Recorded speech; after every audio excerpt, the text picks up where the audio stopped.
Better bring your long johns. It's 53 degrees this morning. We'll put a little bit of extra nip in the air for you. I'll take it.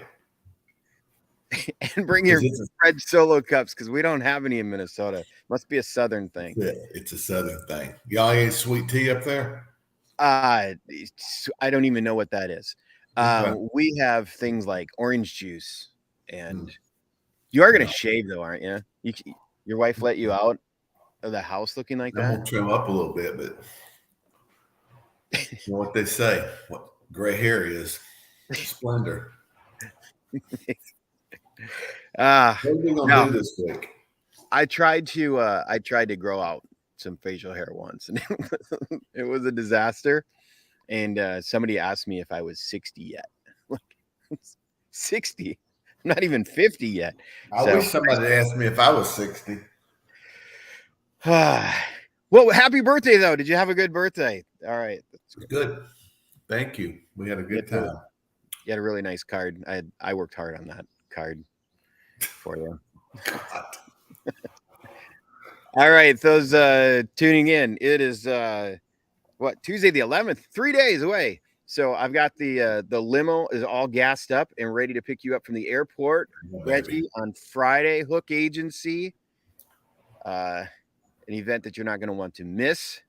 We wanted to talk a little bit about specifically bringing out top performance in your teams, because when people come to work, they will tell you that they are not in top form. So,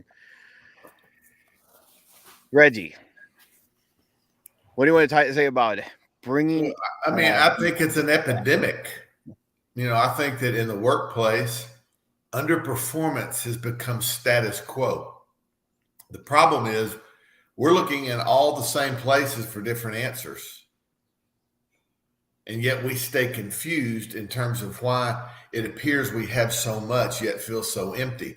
And there's an emptiness with people. I think that we're really not hitting the target when it comes to helping people become more productive.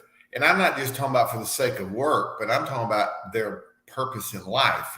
Just being able, when you get into that state of flow, sometimes they call it, or those places where you're really operating at full capacity, it just comes so naturally almost. And as I travel, and you travel about like I do, you wonder why we can have so much at our fingertips and yet still struggle. It's because we're going to the same old wells to try to give people resources to get them to a new place. Can I say this? Your old wells are not going to provide the nourishment needed and the resource required for your people going to the same place you've been going to for 20, 30, 40 years. It's been good and it'll probably stay good, but at the end of the day, it's not the nourishment people need. So as a result, we buy tools, we buy technology, we buy all of these different trick them up kind of opportunities to make people perform better. And the problem is it ain't got nothing to do with the tools you put in their hands. There's something going on inside of people that is causing them to just not be able to run at full capacity. So if you're listening to this morning, or somebody in the Minnesota or that area who is really looking for an innovative way, why is it that only time we talk about innovation is with technology? We have some innovative tools and thought that if you will start applying over a period of time, not just like you're not going to come to this event and we're going to hand out a bunch of magic pills like people can take tonight, get up in the morning. Here's what I'm telling you. The investments you've made in tools and technology and technique, all that stuff is great. But imagine how successful your people could be with those tools if they were prepared to use them correctly because they're not distracted. The last thing you want to do is to put some tools in people's hands like a car who are driving distracted. You just don't, it's just fraught with peril. It's going to be an accident. So at this event on Friday, those are the things we're going to focus on, not buying more tools and, embracing technology, but being innovative in terms of the way you think about developing your people and helping them, giving them tools to become more productive, and then their tools become more useful. And hopefully you're going to identify and there is going to be a new lens with which you see Yeah. through your team. And we talked about this a little bit. People go to the same old books. I mean, how many of the old authors that we see in the old books, or if we do have new books, what do they typically talk about?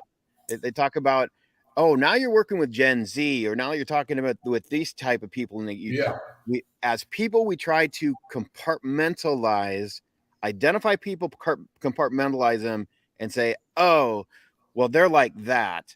And we talked about this a little bit yesterday. We kind of put them into the little phrases, and hire slow but fire quickly. Right. We keep going back to old ways to try to empower our teams to be part of our, if we want to have a family, right, at our work, at our company, that we like each other, and we work well together, and that they perform their duties well, and you forget the this is an iceberg of a person. You've got a lot that's hidden beneath the little bit that you see. So, well, and I mean, you're a smart guy. I mean, I don't understand why this is such a glaring issue, and yet we just don't address it, right? And I think some of it is there's so much pollutant in most of us in terms of things that are hindering our growth. And so we always talk about places we want to go. Why in the world would we think, if we've never been there, we would understand how to get there without some direction and input? There are places that people hearing this call today, or are looking for ways to grow and to get to different new places and experience new things. You can't keep doing the same things and get somewhere new. You got to do something. So my question this morning is, do you have that willingness to dare to try something different? Because I promise you this, Friday comes around, those people that are there, they're not going to walk away and go like, that's the same stuff we've heard forever. I mean, we go to conferences and hear this. I don't know what they're going to say, but that's not one of the things that's going to be on their list. They're not going to walk away and just feel like, jeez. I mean, I've heard this 1,000 different ways from 1,000 different people. It's not going to be like that because it's intentional. I mean, you and I've talked about this ad nauseum. What can we provide that's not just heard to be unique, but really impactful if people will just consider it?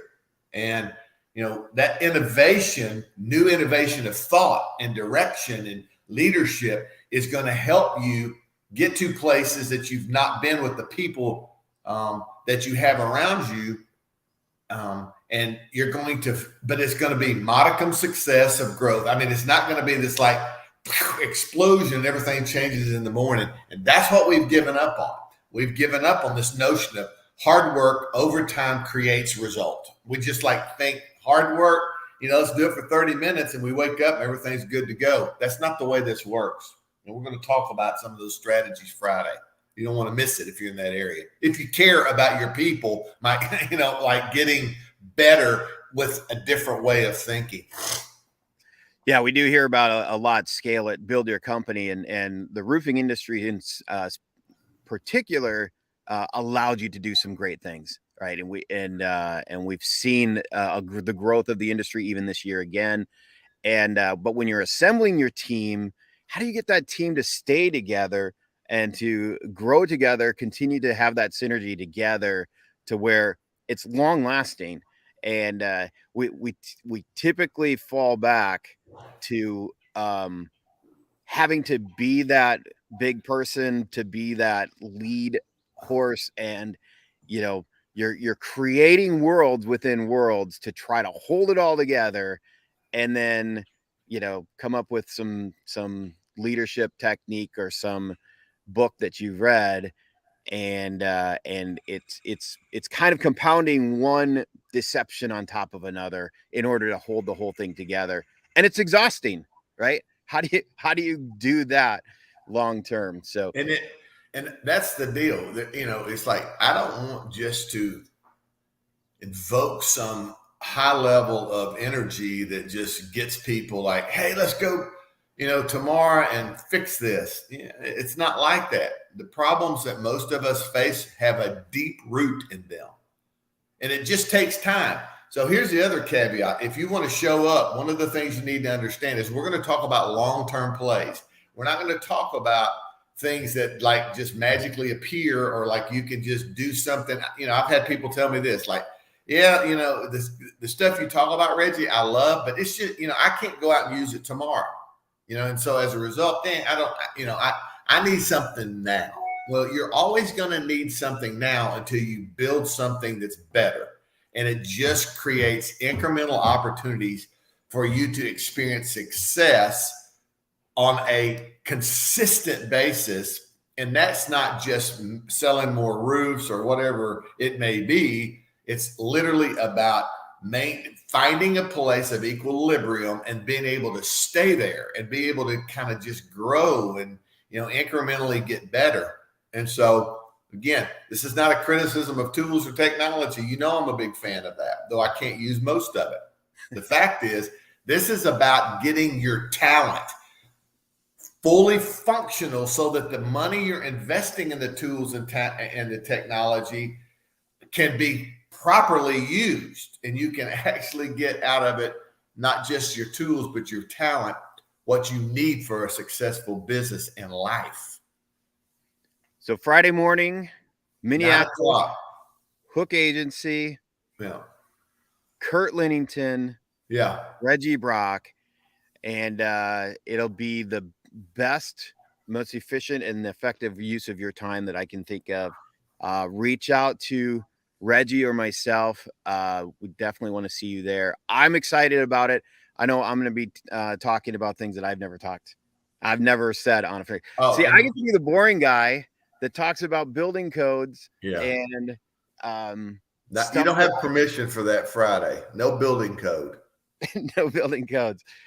I might have to do at least a couple of them. Yeah, probably. So one of the things that you just said that as we close that I would add is this is going to be,